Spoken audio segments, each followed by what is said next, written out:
Hello guys, आप सभी का स्वागत है हमारे YouTube channel universe in one में। सो गाइस, आज हम करंट अफेयर्स करेंगे। टोटली एमसीक्यू बेस्ड हमारे करंट अफेयर्स हैं। आई होप कि ये सभी करंट अफेयर्स आपको आपके आने वाले गवर्नमेंट एग्जाम्स में बहुत हेल्पफुल रहने वाले हैं। सो प्लीज वीडियो को लास्ट तक जरूर देखिएगा बिकॉज ये बहुत इंपॉर्टेंट करंट अफेयर्स हैं फॉर जुलाई मंथ। फर्स्ट है, विश्व बैंक ने हाल ही में गंगा पुनरुद्धार कार्यक्रम के लिए कितने करोड़ डॉलर की सहायता राशि मंजूर की है। आपको बता दें कि थोड़े दिन पहले भी विश्व बैंक ने भारत को शिक्षा में सुधार के लिए 3700 करोड़ रुपए का ऋण दिया था और अभी पिछले 2-3 दिनों में विश्व बैंक द्वारा जो ये राशि अनाउंस की गई है वो है 40 करोड़ की राशि जो है विश्व बैंक द्वारा भारत को गंगा पुनरुद्धार कार्यक्रम के लिए दी गई है। सो नेक्स्ट क्वेश्चन है, किस राजनयिक को जिनेवा में संयुक्त राष्ट्र और अन्य अंतर्राष्ट्रीय संगठनों के लिए भारत में अगले स्थायी प्रतिनिधि के रूप में नियुक्त किया गया है। यानी कि जो राजनयिक अधिकारी हैं उनको जिनेवा में यूएनएससी की बैठक में परमानेंट मेंबरशिप जिनको मिली है, जो भारत के इंडियन फॉरेन सर्विसेज के अंडर जो ऑफिसर हैं उनको राजनयिक को जिनेवा में संयुक्त राष्ट्र और अन्य अंतर्राष्ट्रीय संगठनों के लिए जो है स्थायी प्रतिनिधि यानी कि परमानेंट मेंबर जो चुन लिया गया है भारत की तरफ से वो है इंद्रमणि पांडे। ठीक है गाइस, सो नेक्स्ट क्वेश्चन है, हाल ही में किस युवा अंपायर को आईसीसी के एलीट में शामिल किया गया है। यानी कि अभी हाल ही में युवा अंपायर को इंडियन क्रिकेट ऑफ काउंसिल के एलीट में शामिल किया गया है। वो भारत के ऐसे कौन से युवा अंपायर हैं। सो फर्स्ट ऑप्शन हमारा महेंद्र सिंह धोनी, ये आप सभी को पता है कि ये क्रिकेटर हैं, और रोहित शर्मा ये भी क्रिकेटर हैं, विराट कोहली ये भी क्रिकेटर हैं। सो फर्स्ट, सेकंड और फोर्थ ऑप्शन हमारा रॉन्ग हो जाता है and C option is right, Nitin Menon. So last fourth question है, केंद्र सरकार ने हाल ही में किसे अगले 3 साल के लिए फिर से सॉलिसिटर जनरल नियुक्त किया है। सॉलिसिटर जनरल जो है भारत सरकार के द्वारा जो भी हाल ही में मतलब जो भी हमारी सरकार काम कर रही है सेंट्रल गवर्नमेंट के तौर पर, उनके द्वारा जो सॉलिसिटर जनरल नियुक्त किया गया है वो कौन है। तुषार मेहता, बी अनुराग ठाकुर, सी विनोद राय। तो ऑप्शन जो है राइट है वो है तुषार मेहता। ठीक है गाइस, सो अब हम बात करते हैं अपने नेक्स्ट क्वेश्चन की।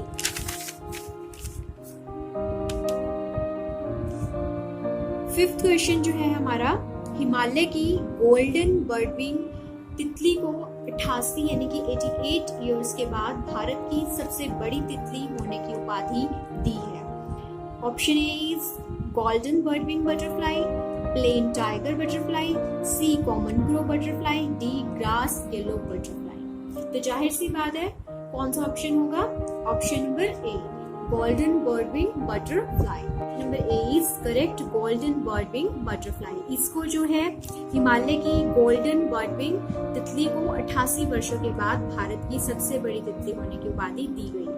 ओके, इसका आंसर आप ऐसे क्वेश्चन में भी देख सकते हैं, that is golden birdwing butterfly. So our sixth question is, BCCI ने हाल ही में अपने किस सीईओ का इस्तीफा मंजूर किया है। ऑप्शन इज राहुल जौहरी, विनोद राय, सबा क्रीम या Aniruddha Chaudhary. So option A is correct, Rahul Johri. So question number 7, केंद्रीय रक्षा मंत्री जो हाल ही में हमारे केंद्रीय रक्षा मंत्री हैं वो है राजनाथ सिंह। इन्होंने 9 जुलाई 2020 को वीडियो कॉन्फ्रेंसिंग से जम्मू में सीमा सड़क संगठन BRO जिसको हम बोलते हैं द्वारा बनाए गए कितने पुलों का उद्घाटन किया है। सो आपको बता दें कि अभी फिलहाल जो है भारत और चीन के बीच सीमा विवाद चल रहा है। सो इन्होंने इस विवाद के बीच में ही इन पुलों का उद्घाटन किया है जो कि वीडियो कॉन्फ्रेंसिंग के द्वारा किया गया। सो उन पुल की जो संख्या है वो कितनी रहने वाली है, 6। यानी कि रक्षा मंत्री राजनाथ सिंह ने 6 पुलों का उद्घाटन जो है वीडियो कॉन्फ्रेंसिंग के जरिए किया है, जिसमें 43 करोड़ की रुपए की लागत राशि प्रदान की गई है। टोटल 6 पुल हैं जिसमें से 4 ब्रिज अखनूर सेक्टर में है, 2 ब्रिज जम्मू में है। और जो भारत और चीन के बीच जो विवाद चल रहा है वो बेसिकली अगर माना जाए तो चीन खुश नहीं है कि भारत अपना BRO जो संगठन है उसके द्वारा जो रास्ता बना रहा है, जिसको हम DRBS रोड भी बोलते हैं, ठीक है, तो चीन उससे खुश नहीं है। तो इसका भी एक हम विवाद का होने का कारण मान सकते हैं। सो इसमें 43 करोड़ रुपए की राशि प्रदान की गई है। Our 8th क्वेश्चन इज, निम्न में से किस देश ने चीन का राष्ट्रीय सुरक्षा कानून होने के विरोध में हांगकांग के साथ प्रत्यर्पण संधि को खत्म करने का घोषणा किया है? सो ऑप्शन है ऑस्ट्रेलिया, अमेरिका, भारत या नेपाल। आपको बता दें कि चीन ने अभी हाल ही में हांगकांग में अपना राष्ट्रीय सुरक्षा कानून जो है पारित किया था, तो उससे अमेरिका, यूरोपियन संघ सभी जो है इन्होंने आपत्ति जताई है उस पर। लेकिन प्रत्यर्पण संधि जो है हांगकांग की वो इनमें से किस कंट्री के साथ थी? ऑस्ट्रेलिया, अमेरिका, भारत या Nepal? So option number A is correct, Australia. Okay, then question number 9, जिस बैंक ने हाल ही में जीवन बीमा उत्पादों की पेशकश के लिए बजाज अलियांज के साथ समझौता किया है? यानी कि ऐसा बैंक हमने बताना है जिसने अपने जो ग्राहक है उस बैंक के, उनके फायदे के लिए जीवन बीमा उत्पादों की पेशकश के लिए बजाज अलियांज के साथ समझौता किया है। PNB बैंक, देना एक्सिस बैंक या Karur Vysya bank?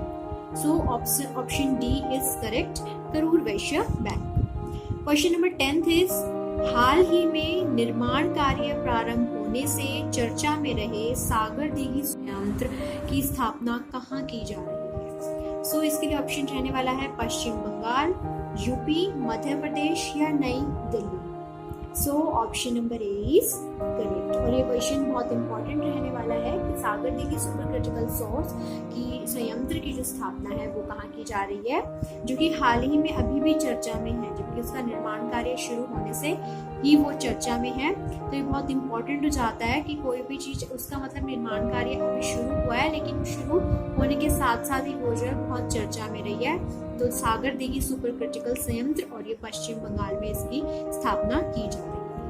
Question number 11 is, हाल ही में जारी 2019-20 के आंकड़ों के अनुसार भारत का सबसे बड़ा व्यापारिक साझेदार देश कौन सा है? चीन, अमेरिका, रूस या जापान? सो यहाँ पर मैं आपको बता दूं कि भारत का सबसे बड़ा व्यापारिक साझेदार जो देश है वो यहाँ पर अमेरिका है, चीन नहीं है। क्योंकि चीन में तो मतलब चीन से जो माल बना हुआ आता है वो हमारे इंडिया में आकर बिकता है, ठीक है, तो उससे चीन की इकोनॉमी को फायदा होता है। लेकिन व्यापारिक सबसे बड़ा जो साझेदार देश है वो अमेरिका है, क्योंकि अभी जब 2019-20 की जब रैंकिंग की गई थी कि भारत को किस देश के साथ व्यापार करने में सबसे ज्यादा फायदा होता है, तो उसमें अमेरिका नंबर 1 पर था। चीन के साथ तो भारत को व्यापार करने से जो है घाटा होता है, क्योंकि भारत का कम माल चीन में जाता है, चीन का ज्यादा माल, जो कच्चा माल हम निर्यात करते हैं चीन से, वो भारत में ज्यादा आता है।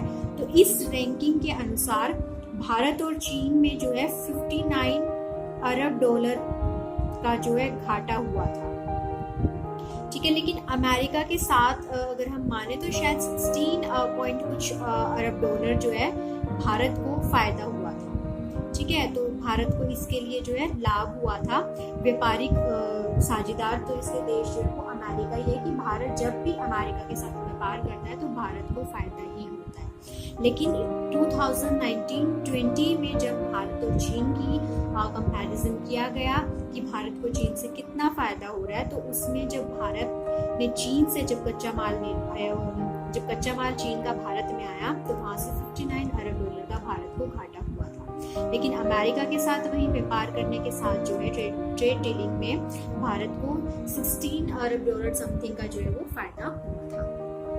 सो 12th क्वेश्चन इज, भारत द्वारा हथियारों की खरीद से चर्चा में रहे सिग 716 असॉल्ट राइफलों का निर्माण किस देश के द्वारा किया जाता है? ऑप्शन है रशिया, अमेरिका, जापान या नन ऑफ द अबव। तो जाहिर सी बात है कि अगर आप डिफेंस रिलेशंस को देखकर अगर हम ऑप्शन टिक करते हैं तो आप सभी रशिया को टिक करोगे, ठीक है, क्योंकि अगर हम पिछले कुछ ईयर्स के अकॉर्डिंग भारत रशिया से जो है खरीदता है, 62% भारत रशिया से जो है खरीदता है, 62%।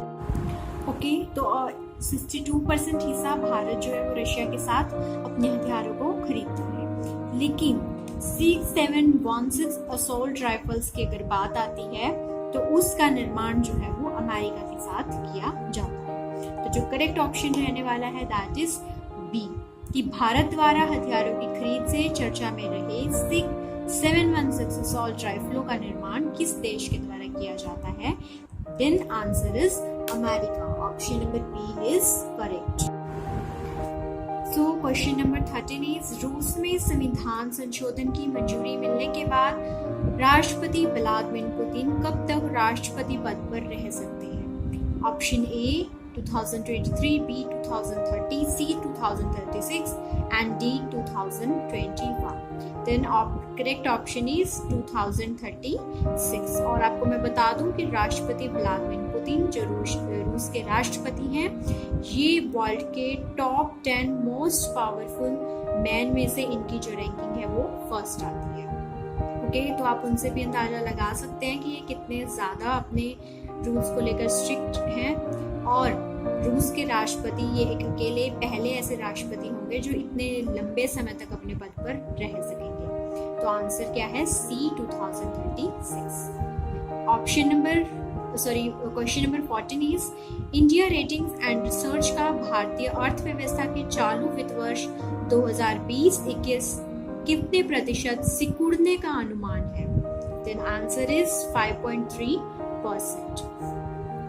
क्वेश्चन नंबर 15, किस देश की सरकार ने घाटे और कम उत्पादन के कारण देश की सभी सरकारी जूट मिलों को बंद करने का फैसला लिया है? Nepal, B Sri Lanka, C Bangladesh, D Bharat. Then right answer is Sri Lanka. हाल ही में किस भारतीय टेनिस खिलाड़ी ने जर्मनी में PSD bank Nord open tennis tournament जीत लिया है? Option is A Sania Mirza, B Sumit Nagal, C Deepa Malik, D PV Sindhu. Then option B is correct, Sumit Nagal. So thank you guys. अगर आपको हमारा कंटेंट या करंट अफेयर्स जो MCQ बेस्ड हमने आज आपको करवाए हैं वो अच्छे लगे हो, then please subscribe our channel. Thank you.